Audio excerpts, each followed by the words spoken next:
Okay, we're talking about relationships, and we're basing it on the fact that 1 John says this is the message from the beginning, that you love one another. And that John chapter 13 says this is the new commandment that sums up the commandments, that you love one another. We're suggesting that every problem in the world is a problem of relationship, and if you don't relate well, you're part of that problem, which is our way of saying that this needs to become priority for us, and it's my way of saying that our faith can be assisted by understanding that there's only one issue. Now, what we came up with then is two things. Number one, love God or relate to God. Why is God number one? Because He's the most valuable being. Remember the little baby on the floor? Relationship is based on value.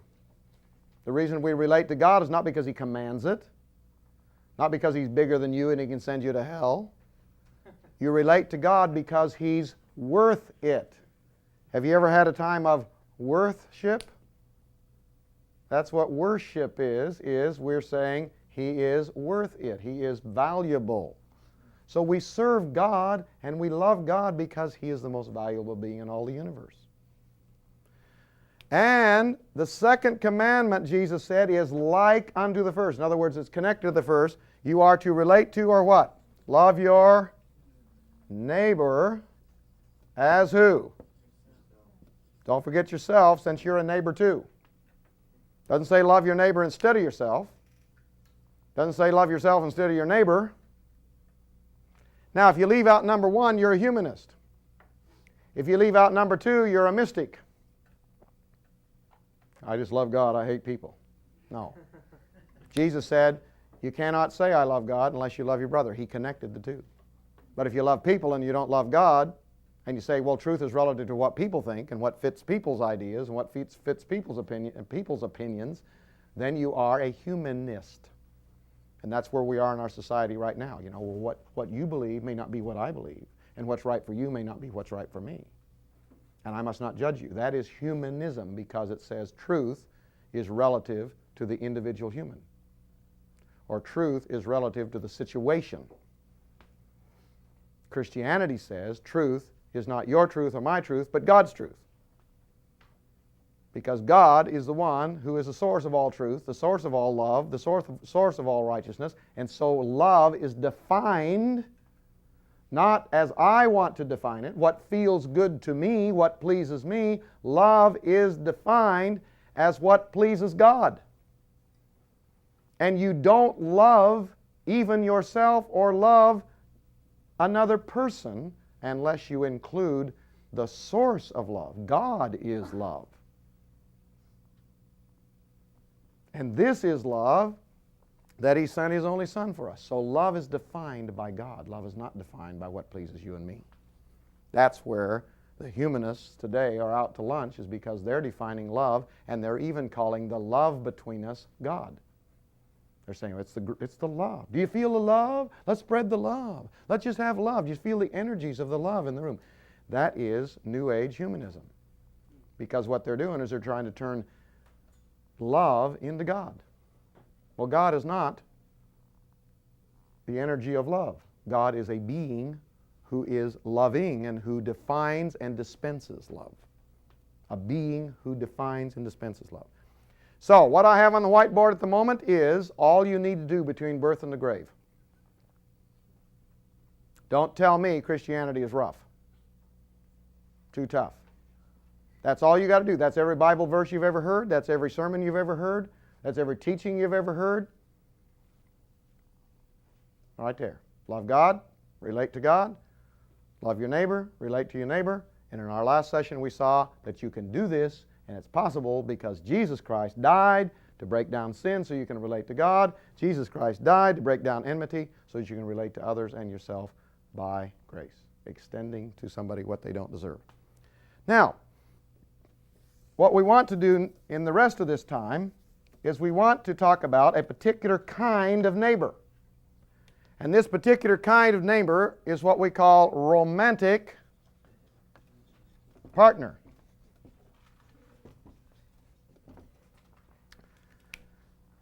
In other words, we want to talk about a particular kind of relationship now. We want to talk about relationship between the sexes. Relationship between the sexes. Between men and women.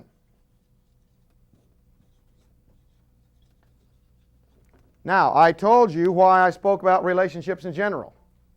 I speak about relationships in general because it's the root of every problem in the world. How do I love you? How do I care anything about you if I don't talk to you about the root of everything in the world, the biggest problem in the world? Unless we discuss that, we don't really care. So that's why we talk about relationships. Now, why do I talk about relationships between the sexes? Is it because Dean Sherman is an expert? Is it because your generation ought to be listening to my generation? Is it because I want to push my opinions off on you? Is it because there's a lot of single people who are hearing this and now that we got them together they need a good frank sex talk? A lot of you have talked to Frank before and that's really not what you're wanting to do. So why do we talk about relationship between the sexes? Why should you listen to me or somebody else talk about this? There are two reasons. Write them down. Not because I'm an expert, not because I'm going to put my opinions on you, but because, number one, it is the biggest emotional impact in people's lives. The biggest emotional impact in people's lives is the relationship between the sexes. Everybody now hearing my voice, the biggest emotional impact in your life has come, is now coming, or will come in a relationship between you and someone of the opposite sex. The biggest emotional impact in your life will come in the romantic area. What are all the songs about? You could turn on the radio and play it 24 hours a day in several different styles and never hear the same song twice for a week, and all those songs would be on one subject. My baby left me, here I am, it's so hard, I love you baby, I want you. Every song has to do with the relationship between the sexes. What are all the movies about? What are most of the TV shows about? What are most of the books and magazine articles about? And these things sell, folks, to trillions and trillions of dollars worth of business. Don't tell me that this is not the biggest emotional influence in our society. Now, if that's true, then you don't love society and you're not ready to minister to society until you know some things about the relationship between the sexes. Did you hear that? If it's the biggest emotional impact and you don't have answers for this, then you're not ready to live in this society and you're not ready to minister to this society. Do you know how I got involved in this subject? I was ministering to young people. I was leading young people. I was a youth pastor. And I thought, well, I don't know too much about this, and this is really awkward, and I don't want to talk about this because they'll think it's just my opinions, and I don't want to push my opinions off on them. And I was intimidated, so I talked about everything else but this. And one day I realized, hey, I don't really love people if I skirt around about 80% of their preoccupied day. And you can sit in here all religious if you want, but I want to tell you, whoever you are listening to me right now, the biggest emotional impact in your life has come, will come, or is now, or is coming or will come in a relationship with the opposite sex. So that's why we have to talk about this.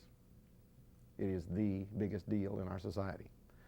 Number two reason we talk about this is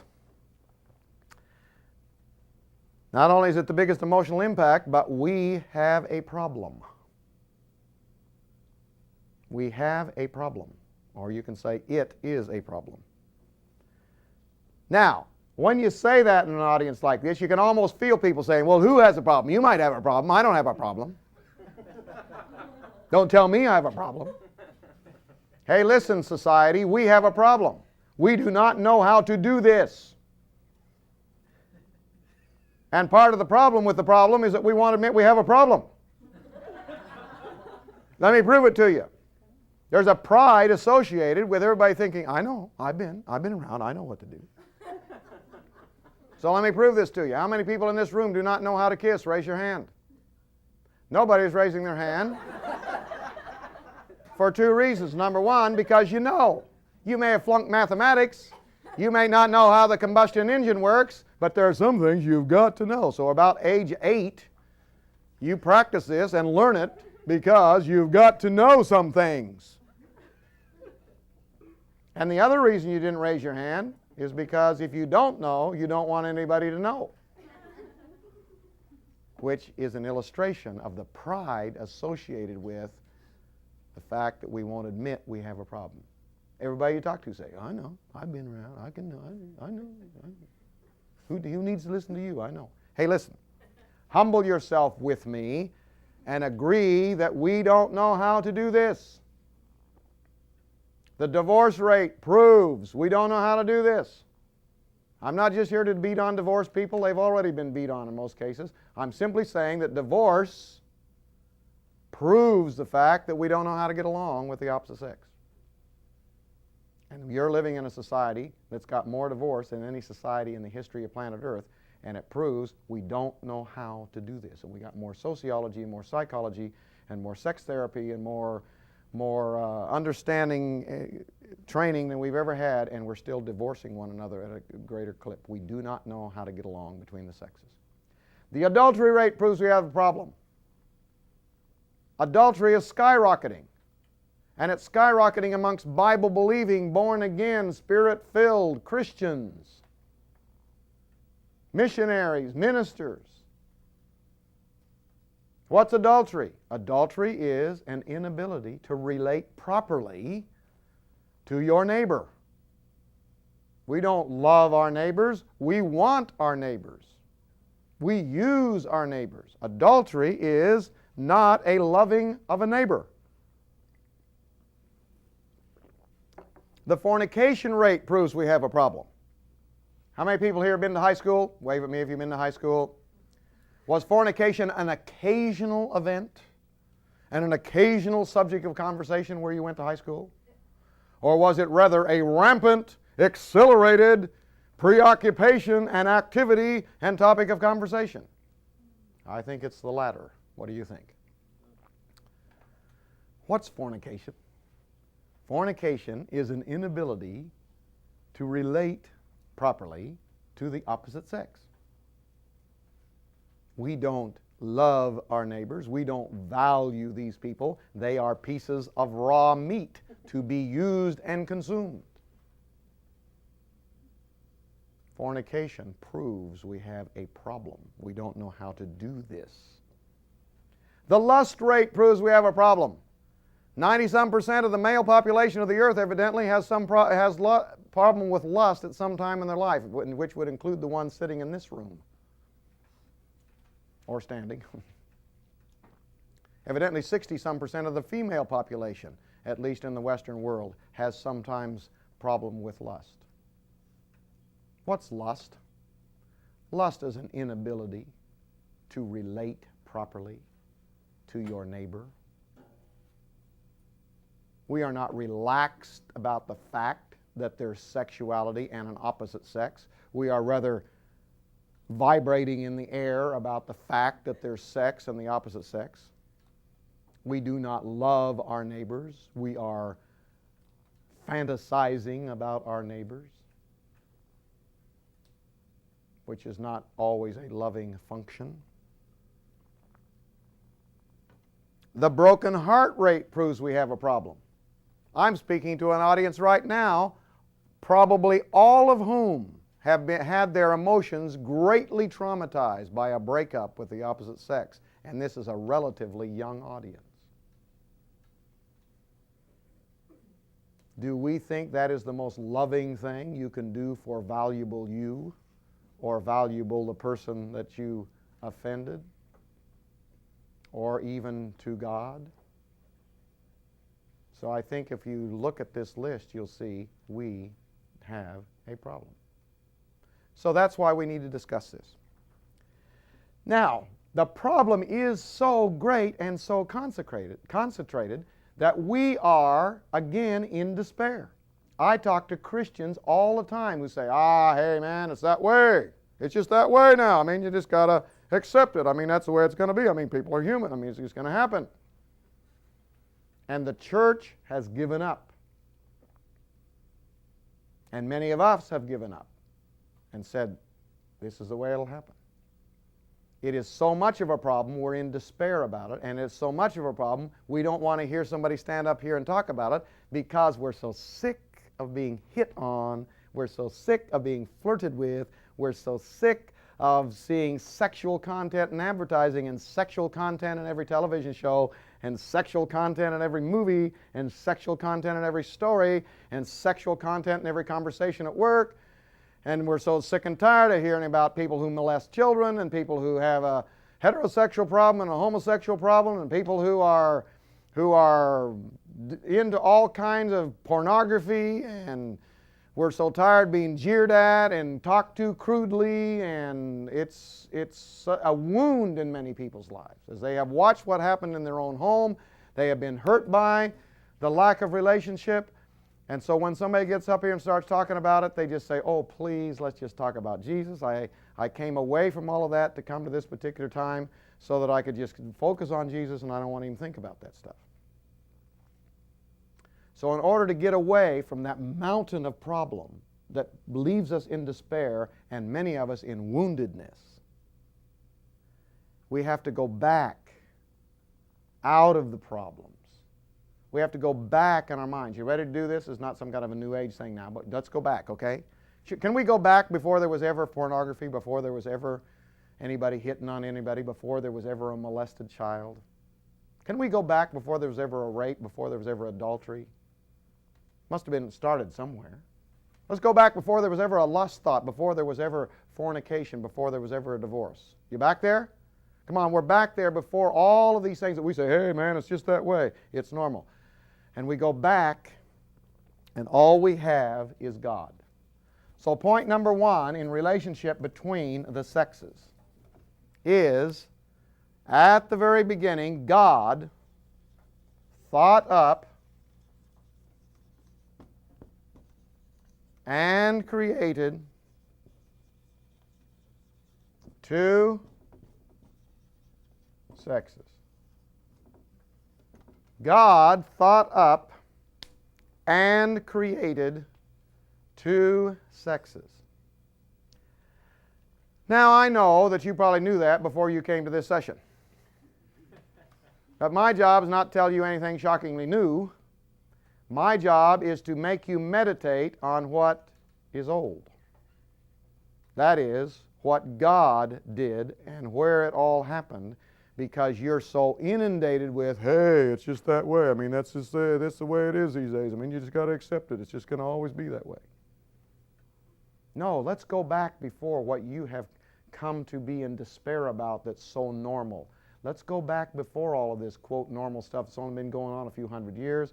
Let's go back to where we have nothing in the universe but God. And God thinks up in His great, all-wise mind. God is not an energy or a force. God is a being. He thinks, He reasons, and He thinks up a universe. He'd never visited any other universes. He brings into matter and energy out of nothing. He is a creator. Galaxies, solar systems, we have no idea how far they go. He comes into one galaxy and solar system to a planet called Earth. He separates light from darkness. He makes the elements, the rocks, the rivers, the mountains, by whatever means, with whatever amount of time. How do you measure what an eternal God does? By time measurement. We will never figure out how old the earth is, folks, because God is eternal and He made it maybe before time started, or in His own time. Anyway, that's just a little aside, but anyway, God created the earth, and He created life, plants, leaves, stems, pine needles, seeds, pollen, the whole idea of reproduction, roots. God began to do all of this stuff, thinking it up out of His mind. Look at the trees and the flowers sometime, and it'll tell you something about God's mind. Beautiful smells and colors. This is our God. Then he begins to make animal life out of nothing. There'd never been any animals before. He makes aardvarks and giraffes. You don't think God's got a sense of humor? Go to a zoo sometime and look at God saying, I think we'll make it a little longer, a little wider, and a little... God just went, he must have had a ball just making up and thinking up all these different animals of every shape and description. Then God says, I'm going to make something in my likeness and in my image. Now try to keep in mind there's never been a kneecap or a nostril hair before. God is thinking this up in His mind. Human beings have never existed. It's a conception of the mind of the Creator. He said, I'm going to make someone in my likeness and image. I don't know all that means, but when you look in the mirror, it must be part of it. What you are as a being, not only on the outside but on the inside, is something to do with the likeness and image of God. And so God evidently, He reaches down into the firmament, the dirt that He's created out of nothing. And He starts with this material that He's already created called dirt or mud, and He begins to create out of the dust of the earth the human. He puts this round thing at the top. What a great idea this is. Puts hair on top of it. What a great idea, hair. You ever sat in church and meditated about the God who thought up hair? I mean, this flexible little shaft there, you know, a little oil sac at the bottom, you know, and different textures and so on. What a great idea, hair. Covering up the head, different colors and textures. And skin, what a great idea, skin with holes in it so you know, could get the sweat out and sweat glands. Great idea. God thought that up. Eyebrows, what a great idea, eyebrows. Some hair just grows out there and stops. I mean, if you were evolved, why would it stop? But God designed it that way. Evidently to keep the dirt out of your eyes or something, but God thought it up. You see these women looking in the mirror, plucking things out, questioning God.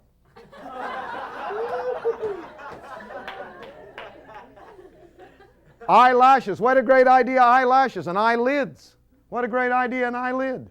Saw an operation on one of our mercy ships in Africa one time where I watched them make an eyelid for a little girl of 8 years old who had never had an eyelid before.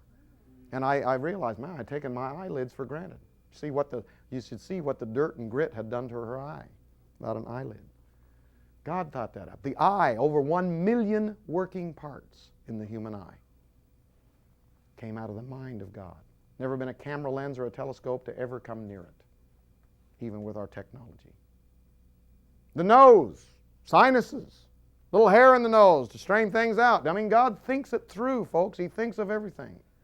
Cheeks and gums and teeth and lips. What a great idea, lips. God thought up lips. Enamel and pulp and roots. Root canals are of the devil, but God thought up teeth.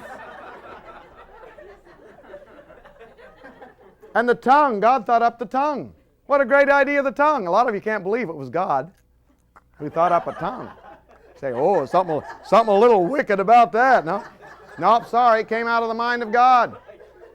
And He did a funny thing with your tongue. In the inside of your mouth, He put taste buds on there. Now, if I'd have been God, you wouldn't have got taste buds. Because there's no need to sit around going, hot chocolate sundaes with nuts and cherries on top. Marinated beefsteak and mushroom sauce. Anybody feel the anointing on this? But God was different than me. I would have just made a little slot that you stuck something through in February and it lasted the rest of the year. No growing food, buying food, cooking food, doing dishes. But God was different. He made a variety of smells and textures and tastes, and you put a little of this with a little of this and a little of this on top of this, and you mix some of this with this, and you grow some of this, and when it's really fresh, and you eat it with that, ooh, it's so satisfying.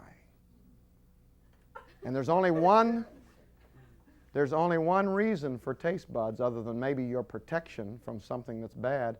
There's only one reason for taste buds, and that's pleasure. This changes some people's idea of God because they believe all pleasure is the flesh, all pleasure is sin. This can't be true because God thought it up in His mind. Oh, what a God who really is in favor of pleasure, because there's only one reason for taste buds, folks, is to go, What a God. Don't you love God? I grew up thinking anything pleasurable was sinful. Think about this God who made a throat with a box in it that you can push air past. Ah! Ah! And I can move my mouth and tongue and lips with different configurations and say A, B, C, M, Q, R, X, Z. What a God.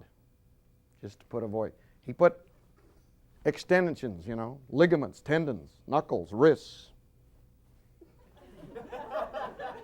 The lungs, the respiratory system. Breathe in air, throw out what I don't need, and the rest of it's going to the cells of my body. What a great little separator, these lungs and bronchial tubes.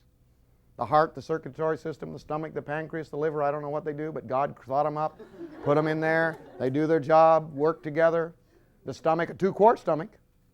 Oh, God thought of everything, He not only wants you to have pleasure by eating, but He made you a limited amount of space there so that you would be forced to have pleasure in a few more hours.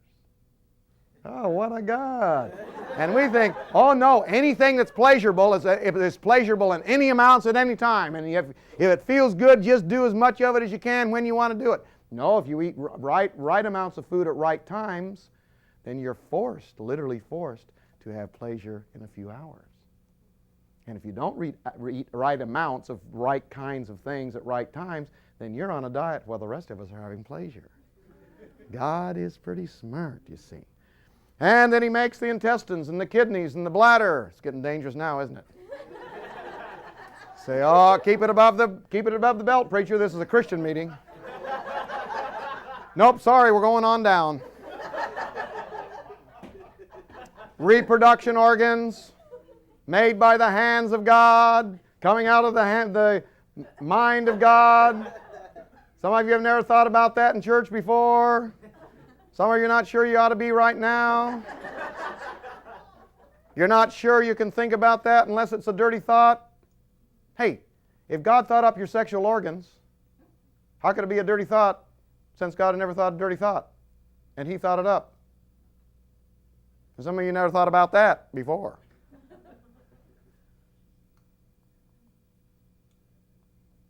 God made this stuff. He made hormones. He made hairy legs. Came out of God's mind. Then He breathes into this piece of dirt, and all at once the piece of dirt can make microchips, go to the moon, write symphonies, laugh, cry, love, hate, do gymnastics, etc. Quite a breath into a piece of dirt. And it says in the Bible, and man became a living soul. And then God said, hold it, I'm not finished yet. What I had envisaged in my image is only half done. Or as our female friends like to tell us, God said, I can do better than that. But whatever He said it is not good. It is not good that man should be alone, which is a poor quotation in the poor translation in the Scripture. How many of you have been to a wedding where some preacher gets up and said, and God said, it is not good that man should live alone. And all the single people in there go, oh, that's the way I feel about it. Well, the word good here does not mean it is not good to be single. That's not what he's saying. It is not complete. The word good means it is not finished. What I envisaged is not done yet. It's only half-baked. So he put this particular one to sleep, and he took something out of this one. Some people think it's an actual rib. Some people think it's the feminine part. But the point is, he took something away from this one to show that they were meant to be linked together. Adam said, this is bone of my bone and flesh of my flesh. We are part of one another, not competitive, but we are linked. We're to work in tandem. We're to function together. So he makes something almost exactly the same. A head, a brain, write it down. Hair, legs, arms, pancreas. It's all there. He just makes a slight twist with the genes and the chromosomes, which puts a different hormonal secretion in there. Which means that this one, which is almost exactly the same, will have a different skin texture, will have a different hair that grows at a different rate, will have a hormonal secretion that makes a larger breasts grow, a pelvic area shaped in a particular way, because this one would be the one to carry and bring forth the offspring. Say, well, I think our teacher has a little problem. He seems to find it necessary to talk about breasts and pelvic areas in the Christian gathering where we have worshiped Jesus. Well, I may have a number of problems, but what I'm doing right now is not one of them. So why am I subjecting you to listening to body parts sitting in this Christian meeting?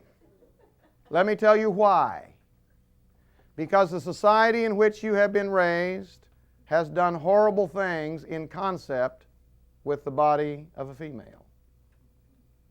If I were to draw on this board right here, supposing I could draw, a symbol of lust and seduction, what would I draw? A symbol in your society for lust and seduction, what would I draw? I would draw a female anatomy. Because even in the minds of Christians, the female body is an evil object and a problem and cause for sin. Let me prove it to you. The youth pastor gets up and say, okay, we're going to the lake on an outing. We're going to go to the ocean with our youth group. And you girls, if you wear certain kinds of clothes, you are going to cause your brothers. Females have every right to say, hold it. I did not buy this stuff at Walmart. This is the way I came out. So if this is a cause for sin, then you better talk to the one who thought it up. Because it wasn't my idea. It was the idea of the living, pure God. And that's why in this room I force your two worlds where you have God and Jesus and pure and lovely and holy over here, and you have breasts and pelvic areas and body parts and hormones and sexuality over here. And tonight we force them into one category because they came out of the mind of the holy and pure God.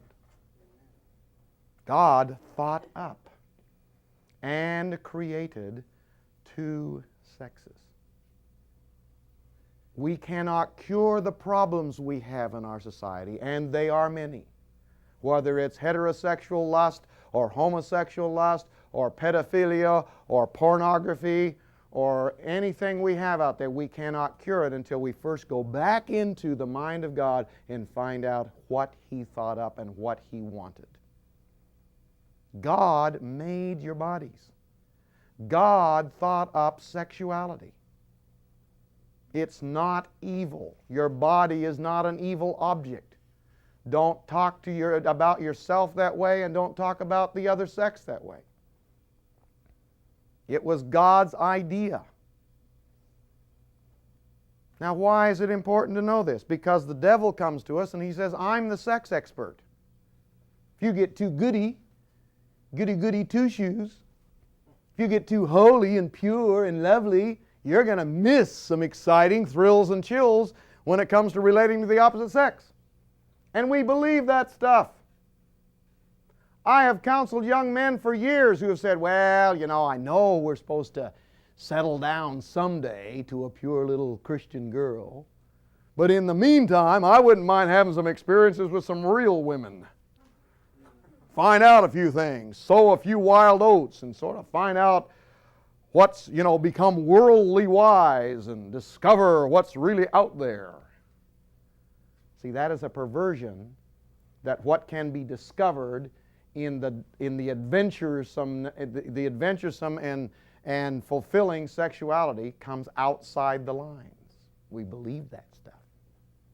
So that's why we got to be told God thought it up. I've talked to young women for years who have said, well, my mother says I can only date and I'm supposed to marry a Christian guy, but it's really hard. Because most of the Christian guys I run into are sort of, they're just sort of,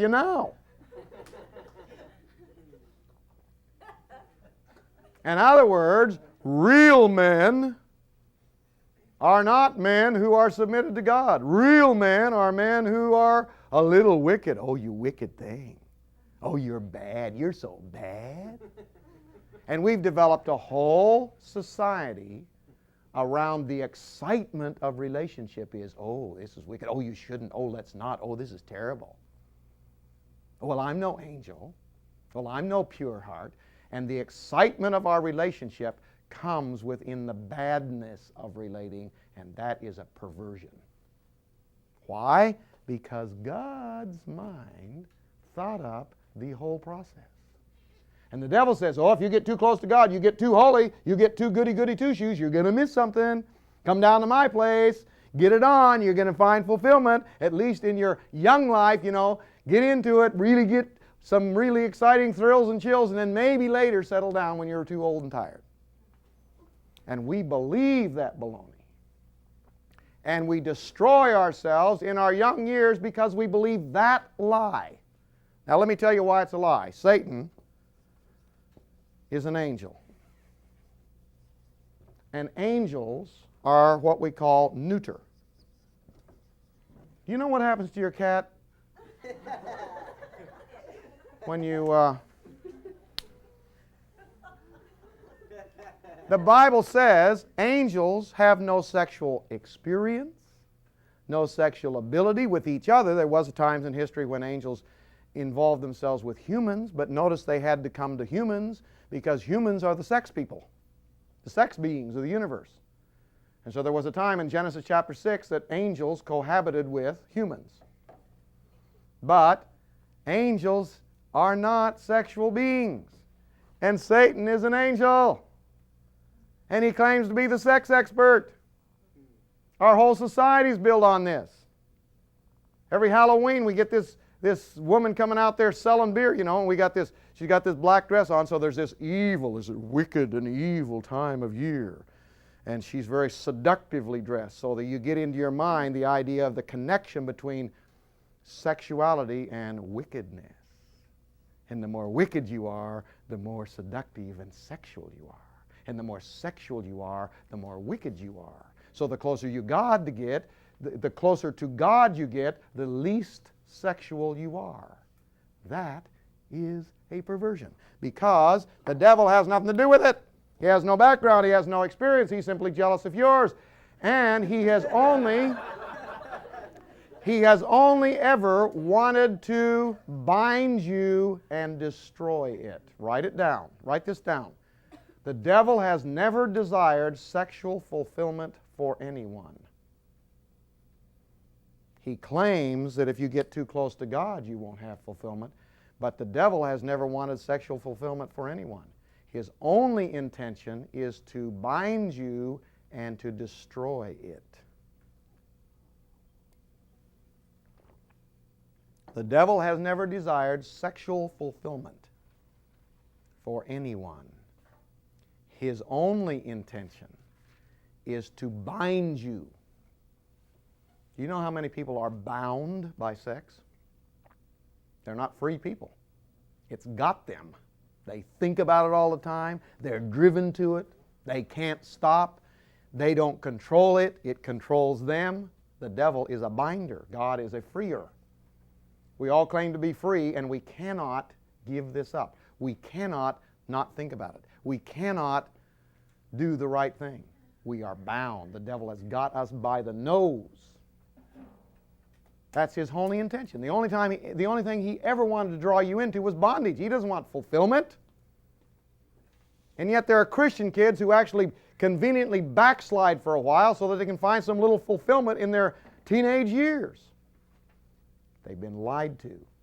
You will never be fulfilled by sinning. You will only be bound and destroyed.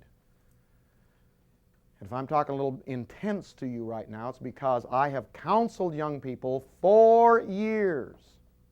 And one of the reasons I'm speaking on this subject right now is I have met them in their teenage years before they were 20 years old, and sexuality had been totally ruined for them. They couldn't stand the stuff. And I got angry at what the devil had done with this wonderful gift that God has handed us.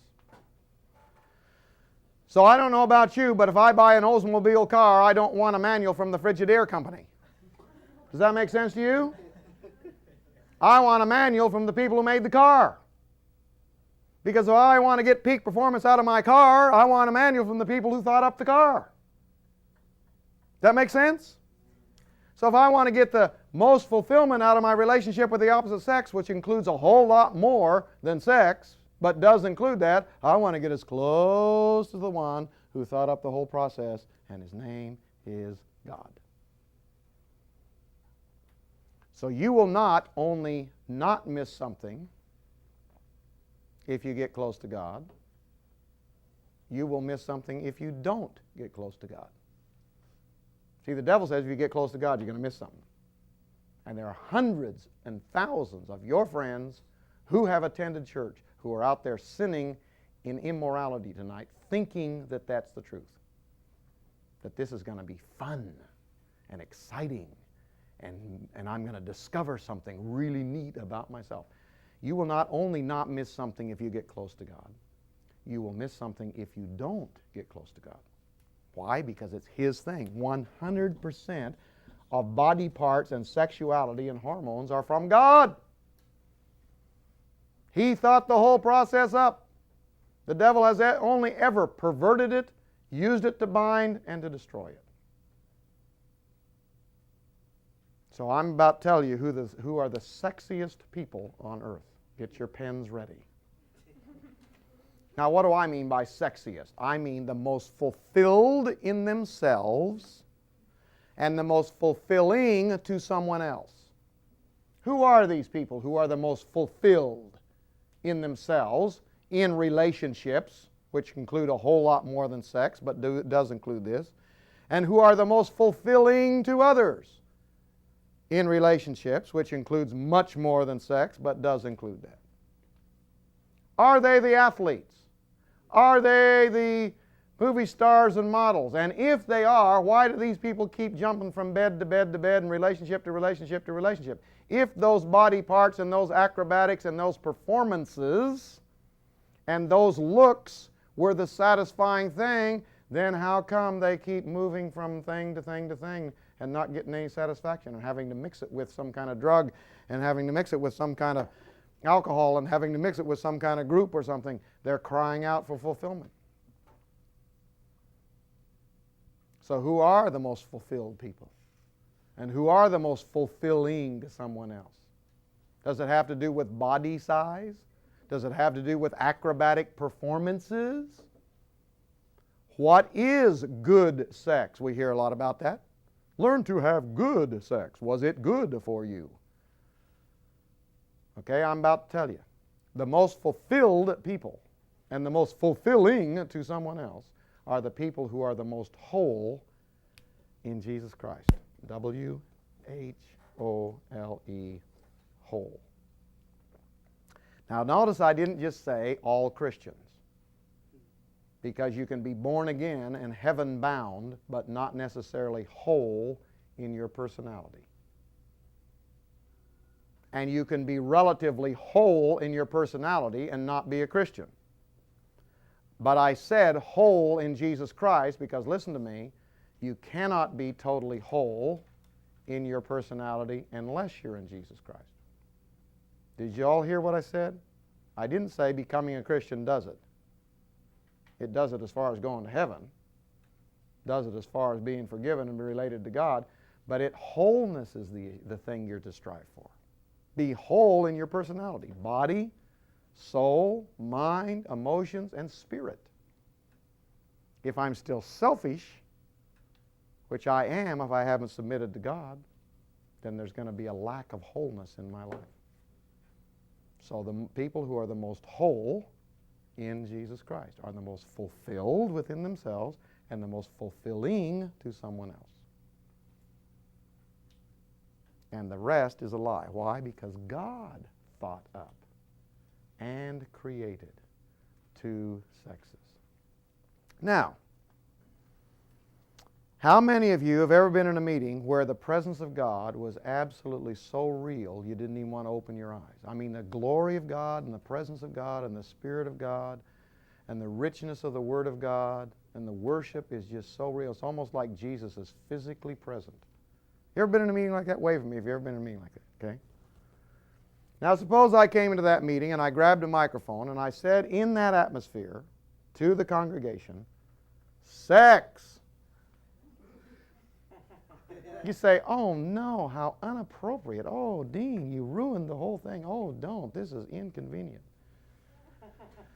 Now that's because we have developed our relationship with God and our Christianity with holy and glory and pure and lovely over here and sexuality and body parts and all that stuff on the other side. And today is when we force it into being. Because I want to describe a scene to you. It's called the Garden of Eden. And here we have in the Garden of Eden, it says God came down and walked and talked with these people. Now, I don't know what that's like, but every blade of grass must have been radiating because God was actually down there in the garden, communing with these people.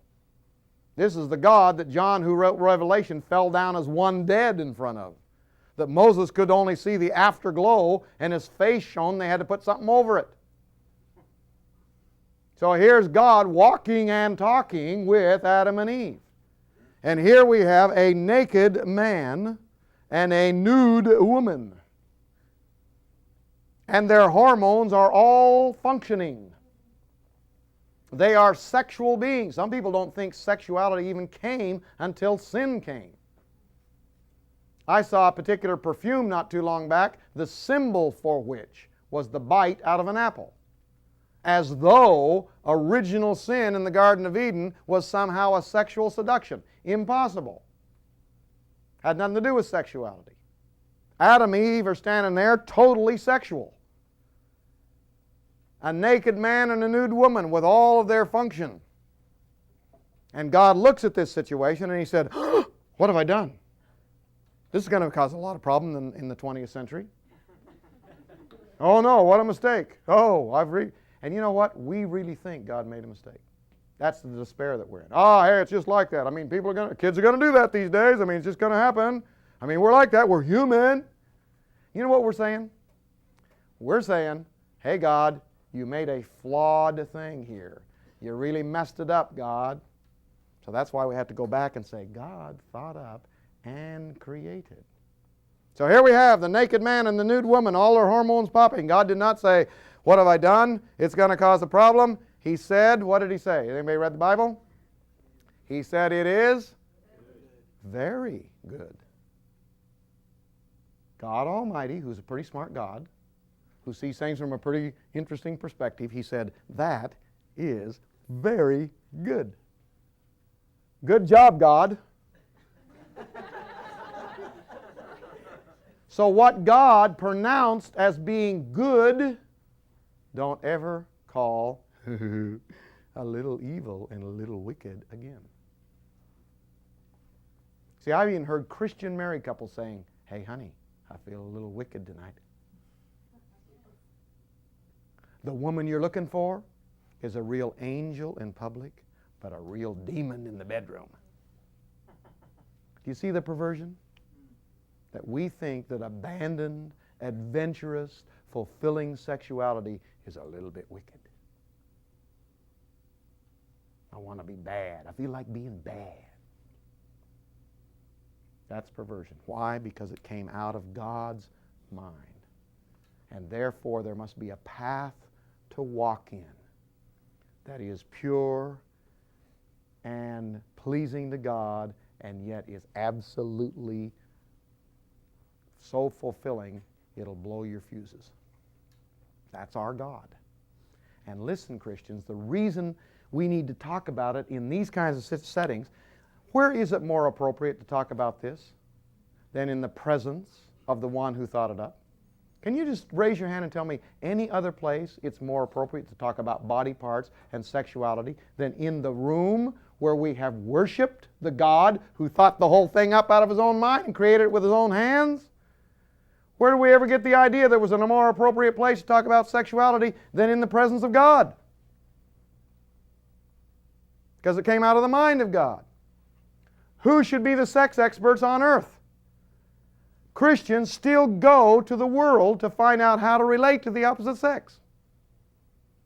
Our God is the one who thought the whole thing up. We should be the most whole. We should be the most confident. We should be the ones to whom the world all comes. And my goal in teaching on this subject is that you and I would be the ones that the world would come to and say, hey, tell us about this. Your God thought it up. How does it work? How can I be fulfilled? How can I get the most out of my relationship with the opposite sex? How can I get the most out of and utilize my sexuality the way it ought to be utilized? That's my goal. How many of you got faith for the fact that the world will someday come to the church and they will understand it? Lord God, thank you for doing it, and thank you for making it right.